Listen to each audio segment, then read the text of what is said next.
की तपस्थली है। श्री राम को यहाँ तपोपुंज ऋषियों के दर्शन हुए थे।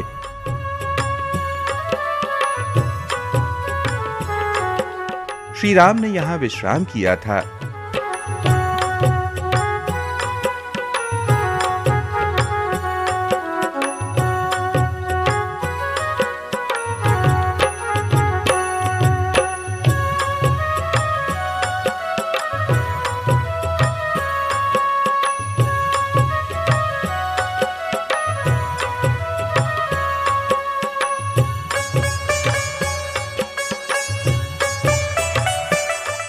यहीं पर विराध ने श्री राम पर आक्रमण किया था। दोनों के बीच घनघोर संग्राम हुआ और अंततः विराध पराजित हुआ। इसी कुंड में विराध को दफनाया गया था।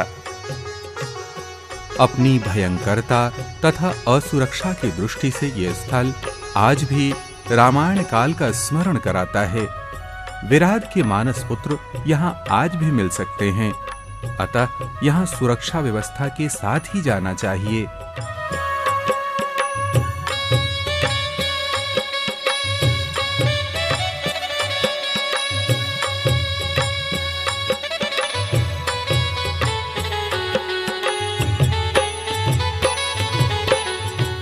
विराट के रक्त से सने अपने वस्त्रों और अस्त्रों को राम लखन ने इसी पुष्करणी में धोया था।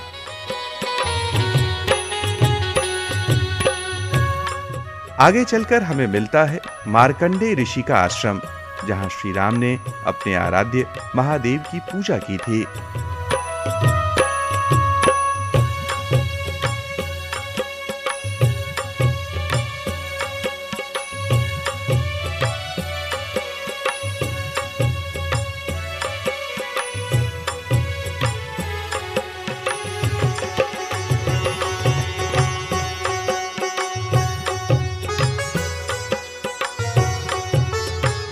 आगे बढ़कर हम सुतीक्ष्ण आश्रम के दर्शन करते हुए शरभंग मुनि के आश्रम पहुंचते हैं।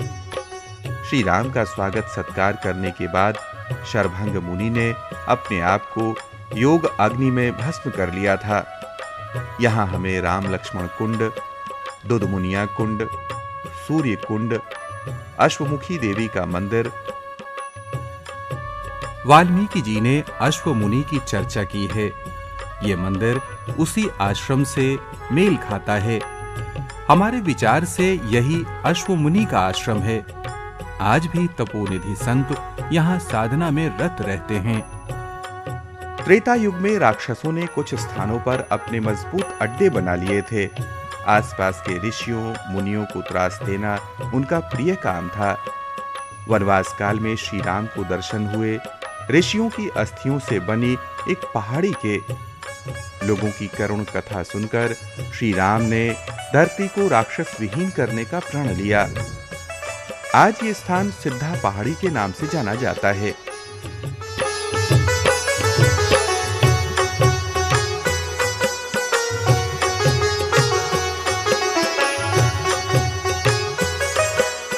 बंधुओं,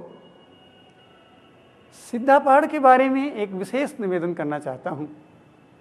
ये वो स्थल है जहां आकर भगवान श्री राम की यात्रा का उद्देश्य ही बदल गया था। यहीं आकर श्री राम ने प्रतिज्ञा की थी, निस्सरहीन करो मही, भुज उठाए पनकीन, सकल मुनिन के आश्रमई, जाय जाय सुख दीन। ये वो पवित्र स्थल है जो ऋषि मुनियों के अस्थियों के ढेर से बना है। राक्षसों ने ऋषियों को खाकर यहाँ उनके कंकाल इकट्ठे किए थे। कितना महत्वपूर्ण है हमारी ये संस्कृति के लिए। किंतु ये एक और दुर्भाग्य की बात रही कि इसमें खनन कार्य आरंभ हो गया था, खदानें लग गई थी। किंतु हमारा ये कार्य आरंभ होने के बाद सरकार पर एक तरह से आग्रह हुआ है, वहाँ के लोग इकट्ठे होकर गए हैं और सरकार ने वो खनन कार्य रोक देने के आदेश जारी किए हैं। अब ये कहाँ तक हम इसको सुरक्षित कर पाएंगे, ये हमारे अपने संकल्प पर है। लेकिन और अनेक स्थल होंगे जो इस तरह विलुप्ति के कगार पर हैं। यदि हम सजग रहे तो ये स्थान भी बच जाएंगे और हमारे आने वाली पीढ़ी भी अपनी जड़ों से जुड़ी रहेगी। मार्ग में सीता रसोई,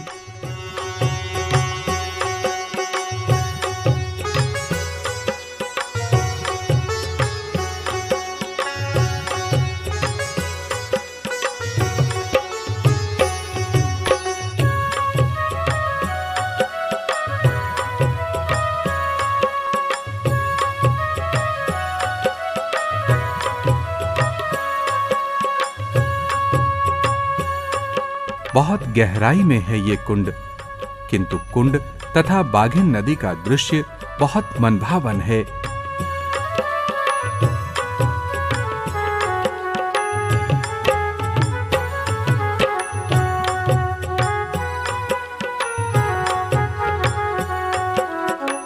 रामशैल रक्सिलवा से आगे बढ़कर हम सुतीक्ष्ण मुनि का एक और आश्रम देखते हैं।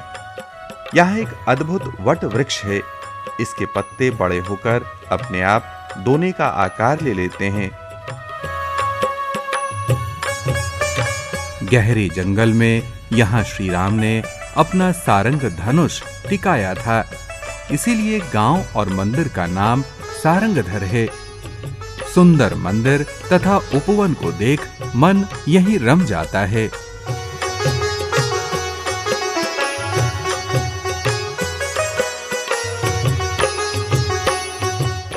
पन्ना से लगभग 18 किलोमीटर दूर देवेंद्र नगर के पास बड़े गांव के निकट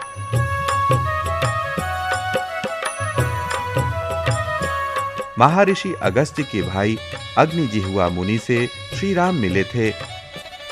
पन्ना जिले में सलेहा से 9 किलोमीटर दूर पटना के पास अगस्त्य ऋषि का आश्रम है, मगर यहाँ श्री राम और महर्षि की भेंट प्रायः नहीं हुई थी।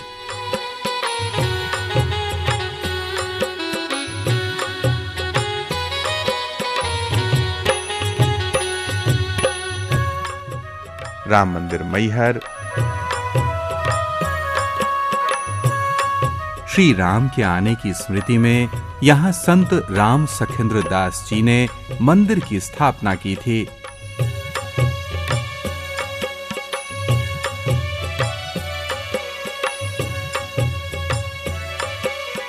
शिव मंदिर भरभरा। आगे चलकर हीरन नदी का संगम नर्मदा जी से होता है। श्री राम ने नर्मदा जी के किनारे किनारे बहुत लंबी यात्रा की है।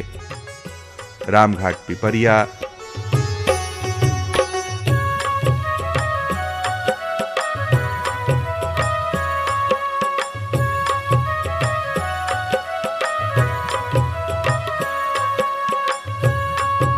श्री राम मंदिर पासीघाट,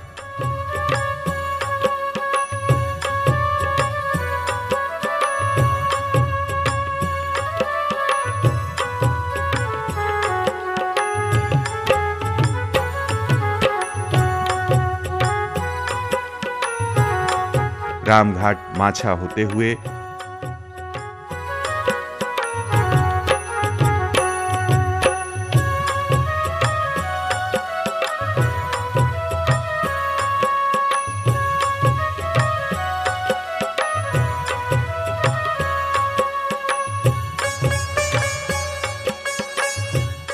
हम रामटेक पहुंचते हैं।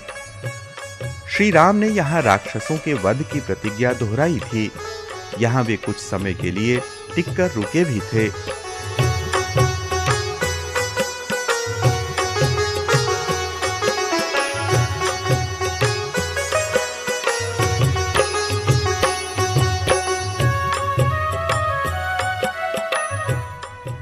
सीता नहानी रामगिरी,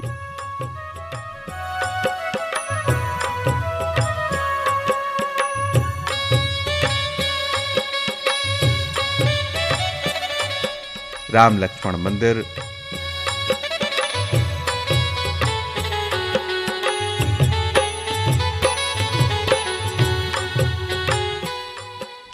दर्शन करते हुए हम नासिक जिले के सप्तशृंग पर्वत स्थित सुतीक्ष्ण आश्रम पहुंचते हैं।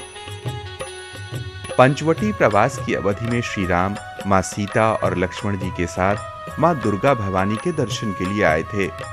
सप्तशृंगी देवी के भव्य मंदिर में सालों भर लोग पूजन के लिए आते रहते हैं।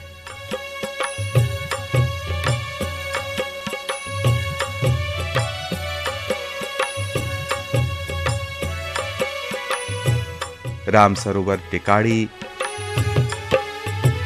मार्कंडेय आश्रम दरबार, राम मंदिर ताला बांधवगढ़ हमें मार्ग में मिलते हैं।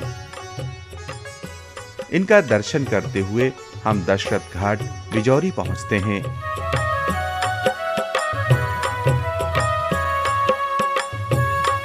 सोनभद्र और जोहिला नदी के संगम पर श्री राम ने दशरथ जी का श्राद्ध किया था। यहां से आगे चलने पर हमें गंधिया,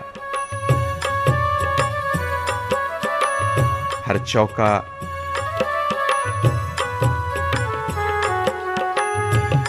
रापा,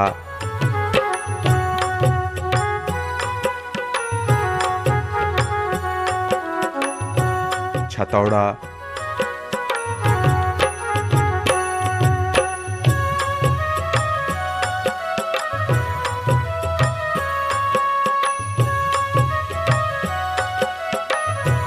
और मनवई में सीतामढ़ी के नाम से प्रसिद्ध अनेक स्थान मिलते हैं। कुछ दूर चलने पर विश्रामपुर मिलता है।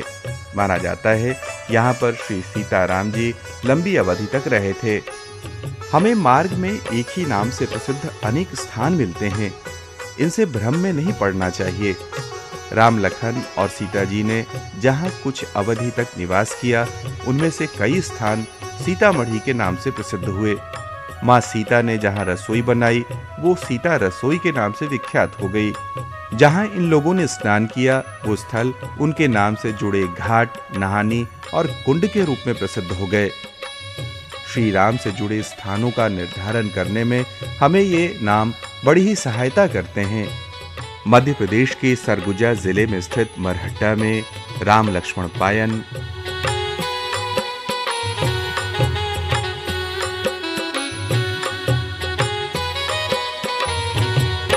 राम जानकी मंदिर, सीता बेंगरा, उदयपुर, चंदन मिट्टी,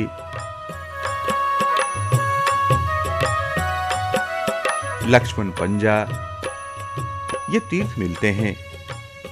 यहां से होते हुए हम पहुंचते हैं शिव मंदिर बगीचा।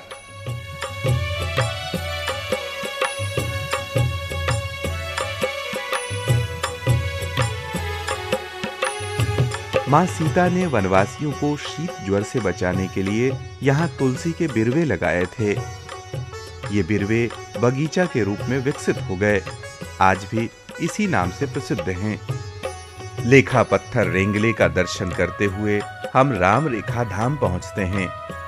छोटा नागपुर के पास सिमडेगा से 20-25 किलोमीटर दूर राम रेखा धाम के बारे में स्थानीय लोग बताते हैं कि यहाँ राम जी ने अपने बाण से कुछ रेखाएं खींची थीं। आज भी इनकी पूजा की जाती है। पास ही जसपुर की वनवासी महिलाओं के अनुसार उनके पूर्वजों को मां सीता ने बांस की टोकरी बनाना सिखाया था। अब हम लक्ष्मण पादुका गिरवानी, राम झरना,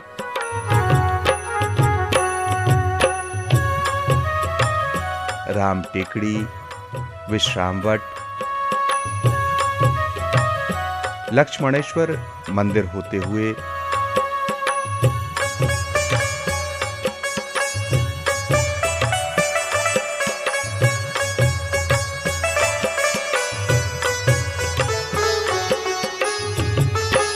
शिवरी नारायण पहुंचते हैं। ये मां शबरी का जन्म स्थान है। वही मां शबरी जिनके जूठे बेर प्रभु ने बड़े प्रेम के साथ खाए थे। अब हम वाल्मीकि आश्रम तुरतुरिया, राम दिवाला सिरपुर, बागेश्वर मंदिर, शिव मंदिर फिंगेश्वर, मांडवी ऋषि का आश्रम, सरगी नाला के दर्शन करते हुए रायपुर जिले के राजीव नगर पहुंचते हैं। दर्शन कीजिए मां सीता द्वारा स्थापित कुलेश्वर नाथ मंदिर के।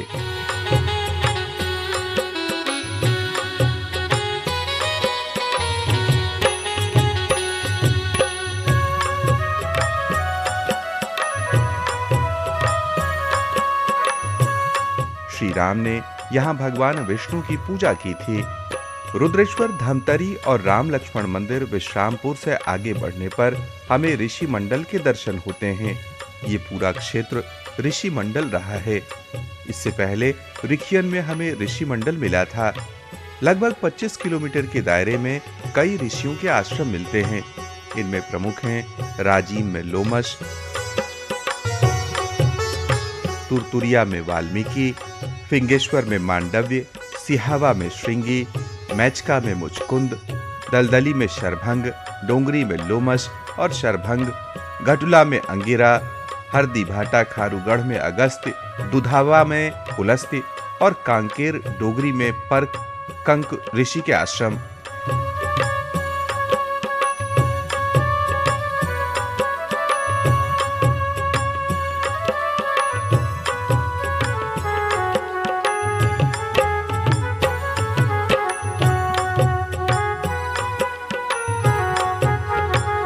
कांकेर में कंक ऋषि से मिलकर श्री राम केशकाल घाटी पहुंचे थे।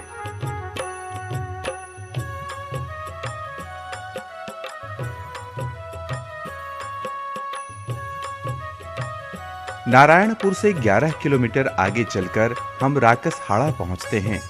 नाम से ही स्पष्ट है, राकस अर्थात राक्षस और हाड़ा मतलब हड्डियां। यहाँ श्री राम ने राक्षसों का भयंकर विनाश किया था। राक्षसों की अस्थियां पत्थर के रूप में हैं। इन्हें जलाने पर हड्डियों की गंध आती है। रक्षा डोंगरी होते हुए हम पहुंचते हैं शिव मंदिर तोड़मा। यहाँ पूजन अर्चन करने के बाद हम पहुंचते हैं चित्रकूट। चित्रकूट नहीं, चित्रकूट। जी हाँ, चित्रकूट तो प्रसिद्ध तीर्थ है, लेकिन चित्रकूट भी कम प्रसिद्ध नहीं है। यहाँ आपको दर्शन होंगे शिव भगवान के, भोलेनाथ के। इंद्रावती नदी के इस मनमोहक जलप्रपात में कभी सीता जी और राम जी ने भी स्नान किया था। सुंदर और भव्य स्थान है, आप भी दर्शन करें। जगदलपुर से 25 किलोमीटर दूर तीरथगढ़ में सीता नहानी के दर्शन हमें होते हैं।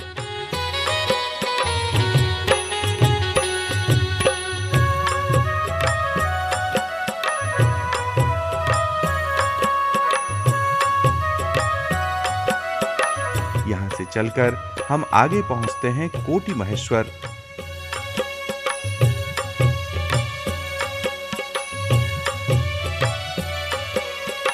ये विश्व की अद्भुत गुफा है। इसमें बिना प्रकाश के प्रवेश नहीं कर सकते।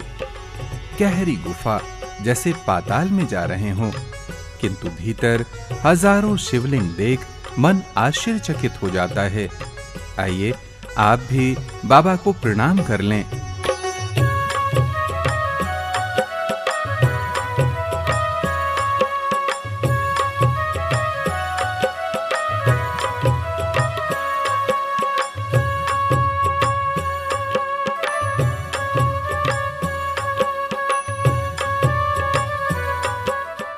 दर्शन कीजिए रामगिरी की अंधेरी गुफा में स्थित गुप्तेश्वर महादेव के।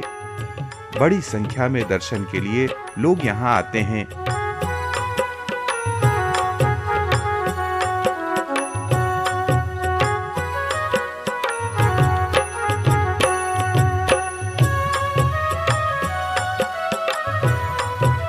उड़ीसा में बाली मेला और गोविंदपल्ली मार्ग पर खैरपुर गांव से 4 किलोमीटर दूर इस कुंड में मां सीता द्वारा पाली गई मछलियों के दर्शन आपको आज भी हो सकते हैं। मलकानगिरी में सीता कुंड के दर्शन करते हुए हम पहुंचते हैं मल्लिकेश्वर मंदिर। उड़ीसा के आदिवासियों के अनुसार वास्तविक किष्किंधा नगरी यही है। बाली का वध स्थल डुमरी याडा के नाम से जाना जाता है।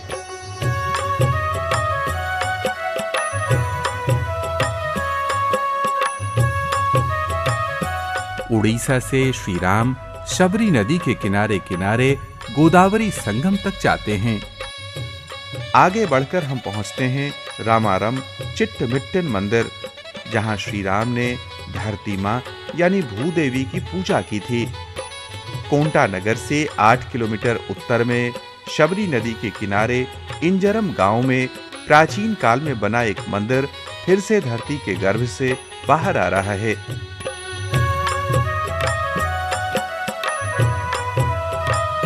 इसी तरह कोंटा से 8 किलोमीटर दक्षिण दिशा में मोंटू में जमीन से देवताओं के विग्रह स्वतः उभरकर ऊपर आ रहे हैं, मगर चाहकर भी स्थानीय लोग मंदिर नहीं बना पा रहे हैं। सलेरू और शबरी नदी के पवित्र संगम में स्नान कर श्री राम शबरी तथा गोदावरी नदी के संगम पर आते हैं। यहाँ वे कुछ अवधि तक रुके थे। गोदावरी नदी के किनारे किनारे चलते हुए वे भद्राचलम से 35 किलोमीटर दूर पर्णशाला पहुंचे। यहाँ कुछ दिनों तक उन्होंने विश्राम किया।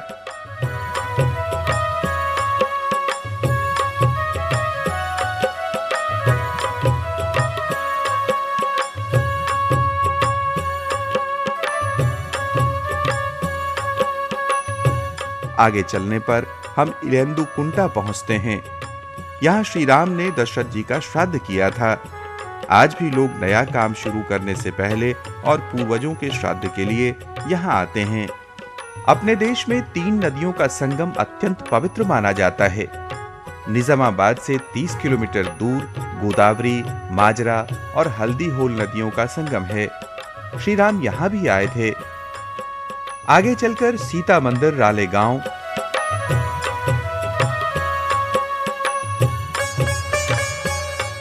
शरभंग आश्रम,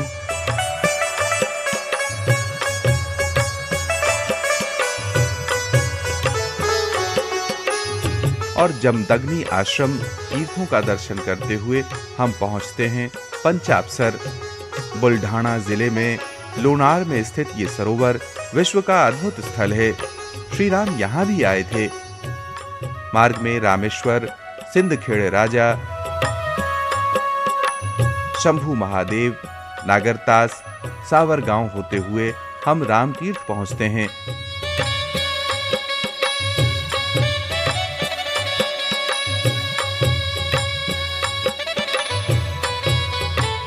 आगे चलकर रामेश्वर राम गांव होते हुए हम सीता नहानी अंबड़ पहुंचते हैं। इस पूरे क्षेत्र में जल का अभाव है, मगर सीता नहानी पहाड़ी पर हमेशा जल उपलब्ध रहता है।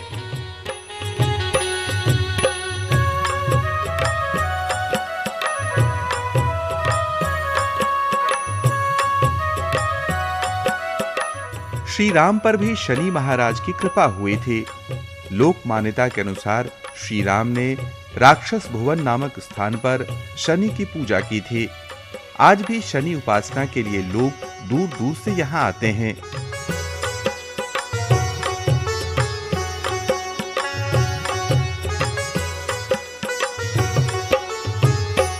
अंकईथिला की पहाड़ी पर स्थित अगस्त्य आश्रम के दर्शन कर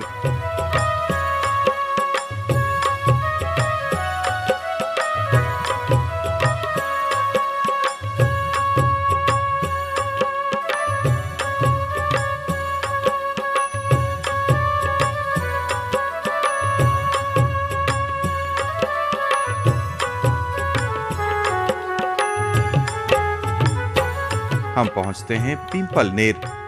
नासिक से 16 किलोमीटर दूर अवस्थित है अगस्त्य ऋषि का अत्यंत पुराना मंदिर। माना जाता है श्री राम और अगस्त्य की भेंट इसी स्थान पर हुई थी।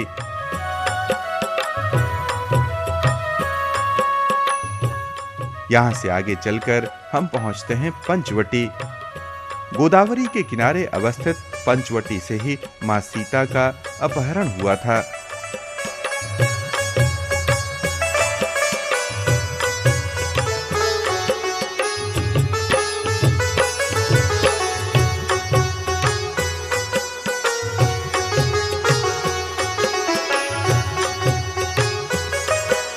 पुराने लोगों का विश्वास है कि काले राम मंदिर के स्थल के पास ही श्री सीताराम जी की पर्णकुटी थी।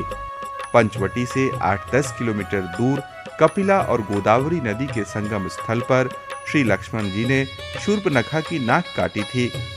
नासिका कर्तन स्थल होने के कारण ही इसका नाम नासिक माना जाता है।